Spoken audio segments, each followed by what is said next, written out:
오늘 좀 다소 어떻게 보면은 좀 뭐랄까요? 공격적인 그런 어떤 제목의 질문이죠. 누가 내 가족이냐? 누가 내 가족이냐? 라는 말씀의 제목으로 한번 은혜를 함께 나누어 보도록 하겠습니다. 가족 이야기예요, 오늘은. 네. 피는 물보다 진하다. 여러분 이 말을 믿으십니까? 글쎄요. 한번 물어볼게요. 피는 물보다 진하다요.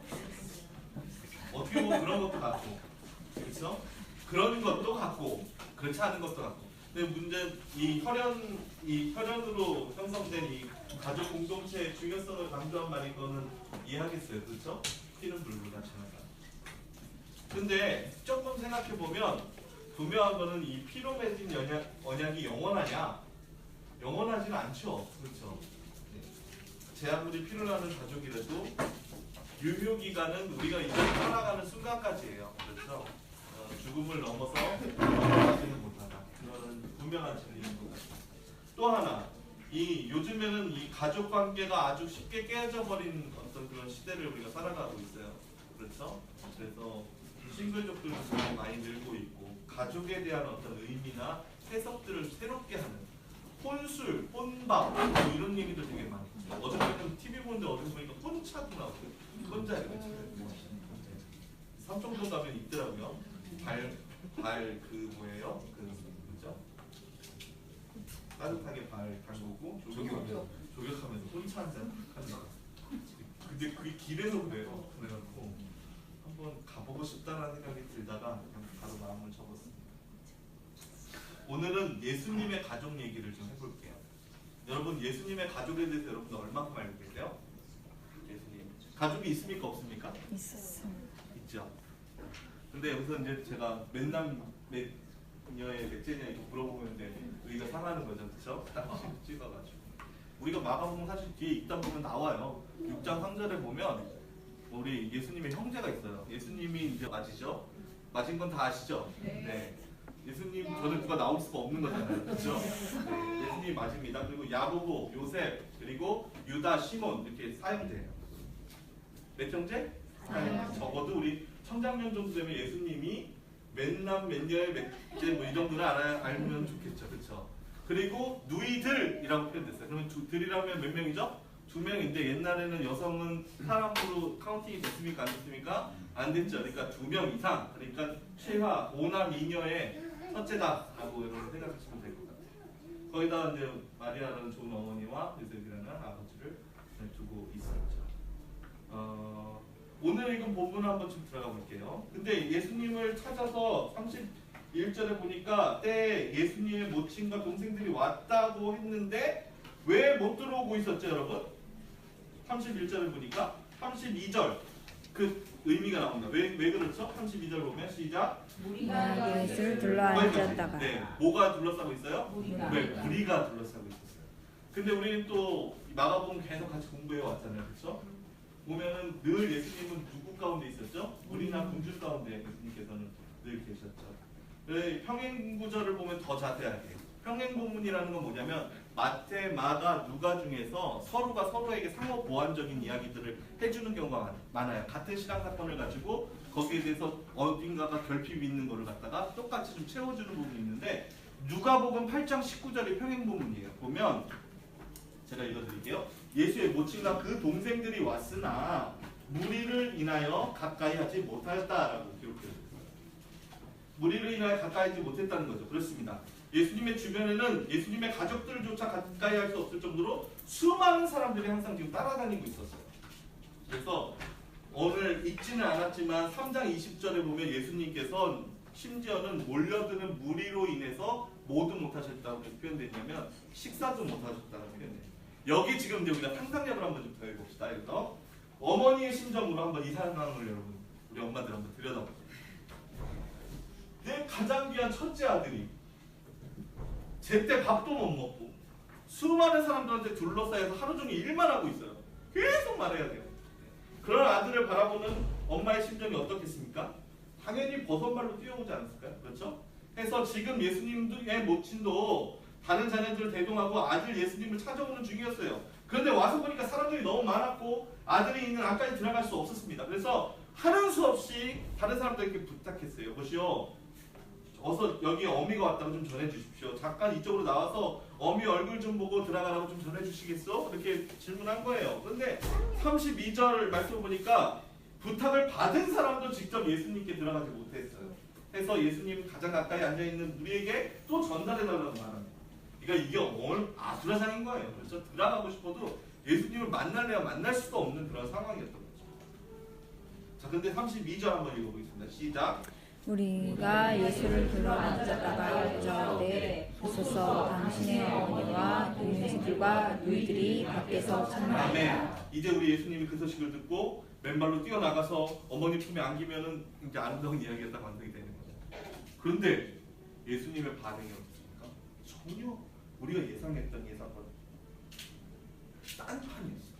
잘못 들으면 짜증이 난 것 같기도 하고 화가 난 것 같기도 하고. 한번 직접 읽어볼까요? 33절입니다. 시작. 대답하되 누가 내 어머니며 동생들이냐 하시고. 아니 지금 저 밖에 있는 여인이 예수님의 모친이라는 사실은 온 세상이 분명히 다 알고 있는데, 그 지역 사람들은 다 알고 있는데, 지금 그 어머니와 동생들과 함께 와서 이 아들 예수를 만나고자 기다리고 있는데 거기다 대고 누가 내 모친이고 누가 내 동생들이냐 이렇게 묻는다는 것, 선뜻 우리가 보면 납득하기 힘든 상황이죠. 예수님이 이 당신의 가족들에게 이토록 냉정하고 쌀쌀맞은 태도로 대하는 이유, 오늘 그 이유에 대해서 한번 그 깊은 뜻을 해야 되어 알기를 원합니다. 자, 먼저 우리가 조심해야 될 것 하나가 있어요. 여기 우리가 뭐냐면, 오늘 말씀이 가족 관계를 부정하거나 가족의 해체를 주장하는 말씀이 절대 아니라는 거예요. 그 전제도 여러분 마음에 새기십시오. 거기에 대한 얘기도 제가 좀 이따 하도록 하겠습니다. 우리 예수님은 단 한 번도 가족 관계 해체를 명하시거나 주장하신 바가 없습니다. 물론 예수님은 그 자기 가족을 더 사랑하는 소시민들, 소외된 자들, 아픈 자들, 병든 자들 뭐 이런 사람들 챙기시고 막 그렇게 했던 것들은 분명한 사실이에요. 그 최하층민들에게 직접 찾아가서 그들의 가족이 되어주시고 그들의 친구가 되어주시고 그랬던 것들은 분명히 사실입니다. 그랬어요. 우리 예수님은 완전히 버림받았던 사회의 약자들을 친히 찾아가 주시고 저들의 질병과 삶의 문제들을 고쳐주시고 항상 이렇게 이르셨죠. 어서 집으로 돌아가라. 그렇죠? 삶을 해결해 주시고 결국에는 가정으로 돌아가라는 말씀이죠. 우리 한번 하나만 짚어볼게요. 마가복음 2장 11절로 제가 기억하는데, 중풍병자를 고쳐주신 다음에 내가 내게 이르노니 일어나 내 상을 가지고 어디로 가라 그러죠? 집으로 가라. 그래요. 그러셨어요.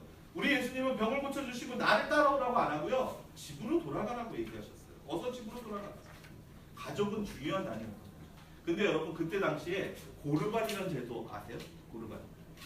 그거 좀 알려드릴게요. 코르반이라고, 원래는 구약은 코르반인데 이거 헬라어 음역으로 옮겨서 고르반이라고 표현이 됩니다. 이게 뭐냐면, 쉽게 표현하자면 하나님께 바칠 헌금이 정해져 있는 누구도 손을 댈 수 없다라는 거예요.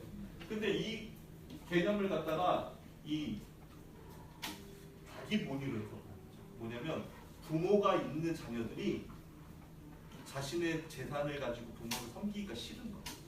그래서 자신의 재산을 코르반으로 엮었다라고 부모한테 선언을 하는 거예요. 이거는 코르반이니까, 고르반이기 때문에 이 돈은 내가 갖고 있는 것이 아닙니다. 하여 나는 당신을 부양할 수 있습니다. 근데 이게 놀라운 건, 예수님 당시에 이 코르반 제도가 성행했어요. 그래갖고 이 코르반이라는 말하고 고려정이라는 말하고 좀 또 비슷하지 않아요? 그렇죠? 신기하죠? 소름이 돋잖아요. 그 코르반을 악용해서 부모님을 버리고 부모님을 부양하는 것들을 갖다가 등한시했던 사람들이 너무도 많이 있었어요. 그런데 예수님께서는 굉장히 이와 같은 상황들을 바라보시고 해주셨던 분이에요. 구약의 말씀을 인용해서 모세의 율법을 가지고, 모세는 내 부모를 공경하라 하고 아비나 어미를 회방하는 자는 반드시 죽이라고, 이런 표현까지 있었어요. 그러니까 이 고르반이나 엉뚱한 전통을 갖다가 곡해해서 육신의 부모님께 아무것도 드리지 않고 홀대하는 사람들 가만두지 않으셨다라는 거예요. 그리고 여러분 생각해보면, 심지어 우리 예수님께서 십자가에 달려서 마지막 숨을 거두시기 직전에 지독한 고통 속에서도 누구를 여러분 예수님께서 염려하셨어요? 육신의 어머니였던 마리아를 염려했던 그런 모습이 있죠. 그리고 사랑하는 제자 요한에게 누구를 부탁했어요? 우리 엄마를 부탁했죠. 사도 바울도 똑같이 예수님의 그와 같은 생각들을 그대로 전했습니다. 디모데전서 5장 8절에 보면 누구든지 자기 친족, 특히 자기 가족을 돌아보지 아니하면 믿음을 배반한 자요 불신한 자보다 더 악한 자. 뭐하는 자라고요? 불신한 자보다 더 악한 자라고 표현하고 있습니다. 그렇습니다. 요것만 정리할게요. 친족을 돌아보지 않는 사람, 가족을 돌아보지 않는 사람은 믿음의 배반을 한 사람이고 자기 가족을 돌아보지 않는 사람은 불신자보다 더 악한 자입니다. 그만큼 기독교는 가족 사랑을 중요하게 생각한다는 거죠. 우리 회원 여러분, 오늘 내 사랑하는 가족들을 다시 한번 좀 세심하게 돌아보는 그런 시간이 되었으면 좋겠습니다. 이거는 주님의 명령이세요. 성경 말씀입니다. 기억하실 것, 돌아보되 세심하게 돌아보라. 그럼요, 가족들에게 세심한 배려가 가장 특별한 사람이죠. 다시 한번 좀 인사해 볼까요? 세심하게 돌아보며 가족을 사랑하겠습니다. 가족을 사랑하겠습니다. 다시 오늘 말씀 돌아볼까요? 34절 말씀입니다. 함께 읽겠습니다. 둘러앉은 자들을 보시며 이르시되 내 어머니와 내 동생들을 보라. 이게 어때요? 진짜 내 모친과 내 동생들이 있다고 말씀하시는 충격적인 장면이죠. 그렇죠? 둘러앉은 자에서 여러분 그 자에다가 동그라미 한번 땡그라미 한번 쳐보세요. 둘러앉은 사람이 한번 잘 보세요. 가족이 아니죠. 그렇죠? 제자도 아니죠. 형제자매도 아니에요. 그냥 둘러앉은 뭐예요? 자들이에요. 무슨 말이에요? 저들은 아직 주님의 제자도 아니고 하나님의 가족도 아니고 뭐도 아닌 거예요. 그저 예수님 주변에 몰려온 허다한 무리 중에 하나인 거예요. 그런 자들에게 결단을 촉구하는 말씀이 충격적이에요. 내용인즉 내 모친과 내 동생이 있으니 똑똑히 보라는 거죠. 아니 지금 저 밖에 기다리는 우리 예수님의 친엄마와 친동생들은 그냥 놔두시고 엉뚱한 사람들을 가리키면서 이들을 내 친모친이라고 하고 내 동생들이라고 하고 계시는 거예요. 이거 도대체 어떻게 이해하고 수용해야 되는 거죠? 막막합니다. 그렇죠? 이 대목에서 밖에서 기다리는 친모친과 동생들 대신에 예수께서 내 모친이며 동생들이라고 지목하신 저들은 과연 누구인가 하는 점이 우리에게 다시금 궁금증으로 나타나게 되죠. 마가복음은 아무 설명 없이 이 내 모친과 내 동생을 보라 하신 예수님의 말씀을 전하는 데 반해서 여기서 우리가 좀 더 이제 아까 얘기했던 것처럼 내용이 빈약하잖아요. 마태복음의 평행본문을 끌어옵니다. 12장 49절인데요. 제가 한번 읽어드릴게요. 잘 들으세요. 손을 내밀어 제자들을 가리켜 가라사대 나의 모친과 나의 동생들을 보십시오. 이렇게 얘기했어요. 아하, 저들은 다름 아닌 누구였던 거예요? 예수님의 제자들이었던 거예요. 그러고 보니까 오늘 본문의 말씀 이전에를 보면 예수님께서 누구를 선정하는 장면이 나오나요? 12제자를. 그래서 사실은 이번 주에 설교를 수요일까지 보기로 했어요. 오늘 12제자를 가족을 오늘 이참에 그냥 12제자 그냥 딸딸딸 외워가지고 시험도 보고 나름 의미가 있겠다라고 생각을 했었는데 목요일 날 이제 마음을 바꿨죠. 가족에 대한 설교를. 12제자를 부르신 직후에 주신 말씀입니다. 13절 이하를 보면 예수님이 산을 올라서 제자들을 부르시는 내용이 나오는데요. 오늘 본문에서는 이 제자들을 나의 뭐라고 얘기하는 거예요? 가족이라고 부르시는 거예요. 자, 종합하겠습니다. 지금 밖에서 나를 기다리는 저들이 나의 가족이 아니라 내 곁에 있는 이 제자들이 나의 가족이라는 거예요. 충격적인 말이죠. 그 말씀에 충격을 받은 무리들을 향해 우리는 예수님께서는 다시 한번 말씀을 더 서원하십니다. 35절 가장 중요한 말씀이에요. 35절 말씀 같이 읽겠습니다. 시작. 누구든지 하나님의 뜻대로 행하는 자 내 형제여 자매여 어머니며 아멘. 여기다 여러분 지금 별표 좀 쳐주세요. 공부하는 거 맞죠? 그렇죠? 이 말씀을 뒤집으면 뜻이 어긋난다. 뜻대로 하나 될 수 없는 자, 뜻이 통하지 않는 자, 하늘 가족이 하나님 가족이 될 수 없다는 겁니다. 그렇습니다. 무엇보다 뭐가 통해야 된다는 거예요, 여러분? 뜻.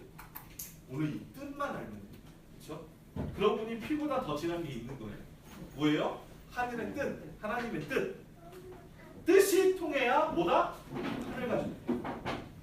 제 아무리 피를 나누었어도 뜻이 통하지 않으면 가족 관계는 유지할 수 없다는 겁니다. 그래서 가정에서 일어나는 문제들을 들여다보면 대부분 뭐가 통하지 않아서 문제가 생기는 거예요. 뜻이 통하지 않아서 생기는 거예요.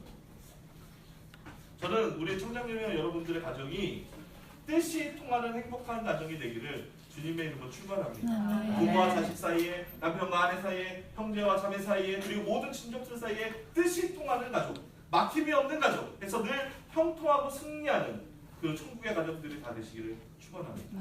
아멘. 그렇다면 문제가 또 하나 남죠. 어떻게 하면 가족들 사이에 뜻이 통하는 천국 가정을 이룰 수 있겠느냐? 35절에 다시 한번 뜻이 있는데 또 한 번 읽어보겠습니다. 시작. 누군지 하나님의 뜻대로 행하는 자가 내 형제요 자매요 어머니이니라. 아까 하나님의 뜻에다도 별표를 쳤나요, 여러분? 네, 밑줄 한번 또 다시 그세요.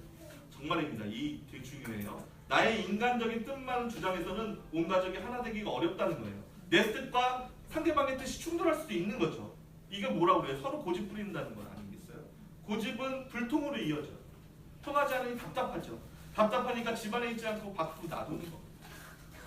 그러다 보면 참지 못하고 나중에 어떻게 해요? 아예 그냥 나가버리는 거예요. 그러니까 여러분, 남편이 집에서 소파에 딱 붙어 있어요. 그러면 괜찮은 겁니다. 그 집안 희망이 있는 거예요. 네. 적어도 밖에로 놔두지 않고 뭐가 됐든 나하고 뭐 대화를 좀 안 해줘도 남편이 어쨌든 소파에 붙어만 있어줘도 그 사람은 어떤 거다? 네, 나하고 어느 정도는 통하는 거예요. 왜? 뜻이 안 통하면 결국에 나돌게 되어 있다는 거죠. 자, 우리 주님께서는 하나님의 뜻대로 하는 자가 모두 내 형제요, 자매요, 모친이요 해서 우리는 하늘 가족이라고 말하고 있는 겁니다. 하나님 뜻만이 우리의 가족들을 영원한 하늘 가족으로 묶어주는 끈이라는 거예요. 같은 구절을 마태는 이렇게 표현합니다. 하늘에 계신 내 아버지의 뜻대로 하는 자. 누가는 또 이렇게 말합니다. 하나님의 말씀을 듣고 행하는 자. 자, 오늘 또 이제 누가의 평행 본문을 끌고 들어오겠습니다. 자, 하나님의 뜻이 뭐라는 거예요, 여러분?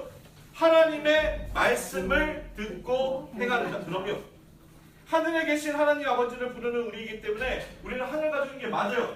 그렇다면 하나님 아버지의 말씀을 잘 듣고 행하는 자들이 되어야 된다는 것입니다. 그러고 보니까 이제 제가 말을 갖다 계속 꼬았는데 명료해지는 거예요. 하나님의 뜻이 곧 하나님의 말씀. 따라하겠습니다. 하나님의 뜻이 곧 하나님의 말씀. 하나님의 말씀이다. 그래서 아까 얘기했던 네 뜻과 내 뜻을 넘어가서 결국 우리가 진짜 아름다운 가정을 이루기 위해서는 뭐예요? 뜻이 통한다는 것은 말씀 안에서 하나가 되는 것을 의미합니다. 할렐루야. 네. 제가 바로 오기 직전에 1시간 전에 우리 중고등부 아이들하고 같이 예배를 드리고 제가 설교를 하고 왔는데요. 이 말씀 위에 바로 서가 하나님을 의지하는 것에 대해서 갑자기 하나님이 설교에는 없었는데 구체적으로 실천 목표를 하나 던져주셨어요. 야, 우리 일주일에 한 번은 성경 읽자. 그랬더니 뭐 되게 난감한 표정을 짓어요. 그래서 야, 그것도 힘들겠더라. 일주일에 한 번은 내 성경책이 어디 있는지 좀 알자. 재밌죠, 여러분? 내 성경책이 어디에 있는지 주일날 한 번 가서 막 찾고 그러는 게 아니라 그래도 여러분 성경책 한 번 보면 어디 있는지 알면 그래도 좀 이렇게 펴보고 싶지 않겠어요? 그쵸? 여러분, 말씀 위에 바로 서는 것, 그 훈련이 바로 하나님의 뜻을 알기 위한 과정인 줄 믿습니다. 네. 오늘 말씀의 결론을 달려가고 있습니다. 근데 문제는 하나님의 뜻을 제대로 알고 제대로 실천하는 게 쉬워요, 쉽지 않아요? 어렵다는 게 문제예요. 예수님의 친어머니와 친동생들이 그랬습니다. 오늘 본문 잘못 읽으면 예수님이 냉정하고 몰인정하신 분처럼 보일지 모르겠지만 예수님의 모친과 동생들이 정작 문제를 일으킨 장본이라는 사실을 알고 계십니까? 3장 21절 오늘 일부러 안 찾았어요. 21절. 이 사람들이 찾아온 이유와 동기가 여러분 예수님이 단순하게 보고 싶어서 찾아온 게 아니에요. 21절 읽습니다. 시작. 예수의 친족들이 듣고 그를 붙들러 나오니 이는 그가 미쳤다 함이니라. 뭐래요, 여러분? 미쳤다. 친족들이요, 가족들이 예수님이 미쳤다는 얘기를 듣고 달려온 거예요. 여러분, 가족은 세상 사람들은 누구도 몰라도 가족은 알아야 되는 거 아니에요? 세상 사람들 모든 사람이 다 내 남편의 적이야. 근데 나는 누구 내주는 거예요? 내 편 내주는 거예요. 내 남편 편 내주는 게 가족 아닙니까? 그렇죠? 그런데 오늘 어때요? 예수님의 친족들이 오늘 예수님을 찾아온 이유가 뭐예요? 미쳤다는 거예요, 예수님이. 야, 네 큰아들 너네 집 큰아들 미쳤다. 미쳐갖고 지금 미친 소리 하면서 다닌다. 그래서 그거 뜯어 말리려고 오는 상황이었던 거예요. 30절 한번 다시 보실까요? 더 한 번 더 나갑니다. 그냥 미친 게 아니래요. 30절 말씀입니다. 시작. 이는 저희가 말하기를 더러운 귀신이 들렸다 하니라. 미친 걸 넘어서서 예수님이 귀신 들렸다는 거예요. 예수님을 그렇게 손가락질하면서 저가 미쳤다, 더러운 귀신이 들렸다, 정신이 나갔다는 조롱하는 그런 소리를 듣고 가족들이 찾아온 거예요. 뭐 하려고? 뜯어 말리려고. 천국 복음을 전하고 있는 그 아들에게 그걸 갖다 뜯어 말리기 위해서 찾아왔었다는 거예요. 우리가 3장에 오기까지 여러분 기억하시죠? 나병 환자, 중풍병 환자, 온갖 병자들을 귀신들이 사는 걸 고쳐주셨어요. 그리고 제자들을 부르셨어요. 이런 일들을 하는 아들을 누가 믿어줘야 되는 거예요? 가족이 믿어줘야죠. 세상 사람들이 다 아니라고 해도 누구는 믿어줘야 된다는 거예요. 가족은 믿어줬어야 된다. 불행히도 예수님의 모친과 동생들은 그렇게 했다 못했다. 오히려 예수님을 따라 나선 제자들만이 예수님의 뜻과 예수님의 말을 해안겨주고 쫓고 있었다는 거죠. 그렇다면 뜻이 통하는 가정, 예수님이 인정해 주시는 이 하늘 가정이 되기 위해서는 어떤 가정이 필요할까요? 또다시 35절 말씀 또 읽어보겠습니다. 시작. 누구든지 됐습니다. 누구든지 가족이 될 수 있어요. 누구든지 주님과 하나님과 가족이 될 수 있습니다. 주님의 뜻을 알고 하나님의 뜻을 알고 그 뜻을 행하는 것 이외에 그 어떤 자격도 하나님께서는 오늘 요구하지 않고 계세요. 그러나 중요한 것은 뭐 뜻이 통해야 된다는 거예요. 하나님의 뜻이 어디 있는지 알아야 된다는 거예요. 하늘 아버지의 뜻을 알고 그 뜻을 행해야 된다는 거예요. 쉽게 표현하면 하나님 말씀을 부지런히 듣고 그 말씀을 부지런히 행하는 자라야 하나님의 가족이 될 수 있습니다. 그래서 성경은 이렇게 표현해요. 하나님의 말씀을 듣고 따르는 걸 영접이라는 표현을 쓰죠. 영접하는 자, 곧 그 이름에 믿는 자들에게는 하나님의 자녀들은 권세를 주셨다. 아멘. 하늘 가족은 육신이 되는 것도 아니고 혈통으로 되는 것도 아니고 오직 예수 그리스도로 말미암아 하나님의 뜻으로 됩니다. 사랑하는 우리 회원 여러분, 피는 물보다 진한 게 맞습니다. 그러나 피보다 더 진한 것이 바로 하늘의 뜻인 줄 믿습니다. 그래서 우리 주님 십자가에 달려 돌아가시면서 당신이 흘리신 보혈로 우리의 관계를 영원히 확증해 주셨던 것입니다. 분명한 건 피는 물보다 진합니다. 하지만 가장 진한 피는 예수 그리스도의 십자가의 보혈이었던 것입니다. 예수님의 피로 맺은 우리와 맺은 그 언약은 영원한 언약인 것처럼 믿습니다. 그 사실을 믿으시기 바랍니다. 그리고 이 십자가 보혈로 맺은 우리의 언약은 그 무엇으로도 파기될 수 없는 것입니다. 그래서 우리는 주님과 영원한 하늘 가족이 될 수 있습니다. 이 소망을 안고 이제 각자 집으로 돌아가셔서 하나님의 말씀 위에 남편과 아내와 자녀들이 함께 서는 그런 훈련들 한번 경주해 보시지 않으시겠습니까? 과연 우리는 하나님의 뜻을 알기 위해서 어떤 노력을 경주하고 계십니까? 적어도 여러분 좀 말씀을 사모하기 위한 최소한의 노력들이 우리 어떤 공동체 안에서 시작돼야 되는 시점이 아닌가 싶습니다. 그래서 제가 사실 오늘 이 본문을 가지고 여러분께 말씀드렸습니다. 도전을 받아서 하나님의 뜻을 알기 위해서 나 스스로가 성경을 펴는 훈련을 경주해 보셨으면 좋겠습니다. 하나님 뜻 가운데서 우리 청장년 공동체도 정말 하나님께서 기뻐하시는 가족을 이루어 가게 될 주님의 이름으로 축원합니다. 아멘.